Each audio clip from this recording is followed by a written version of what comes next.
Smoothie പറഞ്ഞിട്ടുള്ള ഈ ഒരു ജ്യൂസ് ഷോപ്പിൽ വരാനുള്ള ഒരു കാരണം ഉണ്ട്. സ്മൂത്തി തന്നെ. ഏതാണ് ഫേവറേറ്റ് ജ്യൂസ് നിങ്ങളത്? ചിക്കു. ചിക്കു. നിങ്ങളതോ? Tender coconut. Tender coconut. Smoothie. Smoothie. ഏറ്റവും ഇഷ്ടപ്പെട്ട സാധനം ഏതാ അവിടുത്തെ? തണ്ടർ ചീത്ത.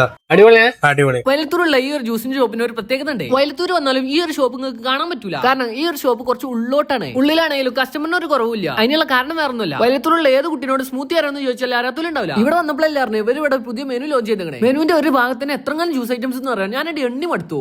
ഇരുന്നിട്ട് എണ്ണി തീർത്തപ്പോണ്ടല്ലോ ഒരു ഭാഗത്തിന് 88 ജ്യൂസ് ഐറ്റംസ്. അതിൽ നമ്മൾ മെയിൻ ആയിട്ടുള്ള 6 ജ്യൂസ് ഓർഡർ ചെയ്തു. അപ്പോൾ എന്താ സന്തോഷം ഇരിക്കാൻ ഒരു 40 രൂപ നിങ്ങൾക്ക് ഇവിടുന്ന് കിടിലൻ മാംഗോലൈം കിട്ടും. ഒരു രക്ഷയില്ലാത്ത വെറൈറ്റി സാധനം. ഞാൻ ഇത് രണ്ടാമത്തെ കുടിക്കണ്ടേ. ബുള്ളറ്റിലായതുകൊണ്ട് പെൺകുട്ടികളെ കണ്ടപ്പോൾ ഒന്ന് സ്ലോ ആക്കിയത്. ഇവനെ വെയിറ്റ് ചെയ്തപ്പോ എനിക്ക് തായ്ക്കൽ തുടങ്ങി. ഞാൻ മെനുവിലുള്ള വില കുറഞ്ഞ സാധനം നോക്കിയാണ്ട് ഓർഡർ ചെയ്താണ്. സംഭവം സെറ്റാ. രണ്ടാൾ ഓൾക്ക് ഇഷ്ടപ്പെട്ട സാധനം വലിച്ചെടുത്തു. ഞാൻ എടുക്കാൻ വിചാരിച്ച റിച്ച് സാധനം തന്നെ ഓർത്ത്. ഇതാണ് ഫിഗർ നട്ട്സ്. പേര് പോലെ തന്നെ ഫിഗിന്റെ ഷേക്കാണ് നട്ട്സ് ഒക്കെ വാരിട്ടണം. ഇതാവുമ്പോ കടിക്കും ചെയ്യാം കുടിക്കും ചെയ്യാം. സംഭവം നൈസായല്ലോ. മറ്റേ എടുത്തോ വണ്ടർ മാംഗോ. ഇതിൽ എന്തൊക്കെയുള്ളത് പറഞ്ഞാലും നിങ്ങൾ വണ്ടറാവും. മാംഗോ ഷേക്ക്, വാനില ഐസ്ക്രീം, പിന്നെ മാംഗോ സ്ലൈസും വരുന്നുണ്ട്. കഴിക്കുമ്പോൾ ഇതേപോലെ മിക്സ് ആക്കി കഴിക്കണം. ഇനി മസ്ലിംമാർക്കുള്ള ഷേക്കാണ്. ഓട്സ്, പീനട്ട്, ഈത്തപ്പഴം, പഴം എല്ലാം കൂടി അടിച്ചു വരുന്ന ഷേക്കാണ് പ്രോട്ടീൻ പ്രോ. വയലത്തൂരുള്ള ജിമ്മമാരൊക്കെ നോട്ട് ചെയ്തോളൂ. അടുത്താണ് നൊങ്ക് വണ്ടി പരിപ്പിട്ടുള്ള പാം ക്യാഷു. സ്മൂത്തിയിലാണ് നിങ്ങൾക്ക് വെറൈറ്റി സാധനം ട്രൈ ചെയ്ത പോലെ 4 ഐറ്റം ഫ്രൂട്ട്സും ലസ്സിയും കൂടി വരുന്ന ഈ ഫ്രൂട്ട്സ് ലസ്സി നിങ്ങൾ ഇവിടെ വന്നാൽ എന്തായാലും കഴിക്കണം. ഇത് വേറെ തന്നെ സാധനമാണ്. നേരത്തെ പറഞ്ഞ വണ്ടർ മാംഗോന്റെ കുടുംബക്കാരനാണ് വണ്ടർ ബെറി. ഇത് സ്ട്രോബെറിയിലെ വെറൈറ്റി. ചെക്കൻ ഇതിൽ കണ്ടിട്ട് ഏതൊക്കെ കുടിക്കണം എന്നുള്ള കൺഫ്യൂഷനിലാണ്. ഞാൻ 3ാമത് മാംഗോയിലും ഓർഡർ ചെയ്തു. സത്യം പറഞ്ഞാൽ ഞാൻ ഈ ഒരു സാധനത്തിന് അഡിക്റ്റ് ആയി. അറിയാത്തവർക്ക് വേണ്ടി തിരൂർ കോട്ടക്കൽ റോട്ടിലെ സമയ വെട്ടിങ്ങിന്റെ ഉള്ളിലായിട്ടാണ് സ്മൂത്തി വരേണ്ടത്. അപ്പൊ നല്ല ജ്യൂസ് കുടിക്കണം എന്നുണ്ടെങ്കിൽ വേഗം കിട്ടോളി.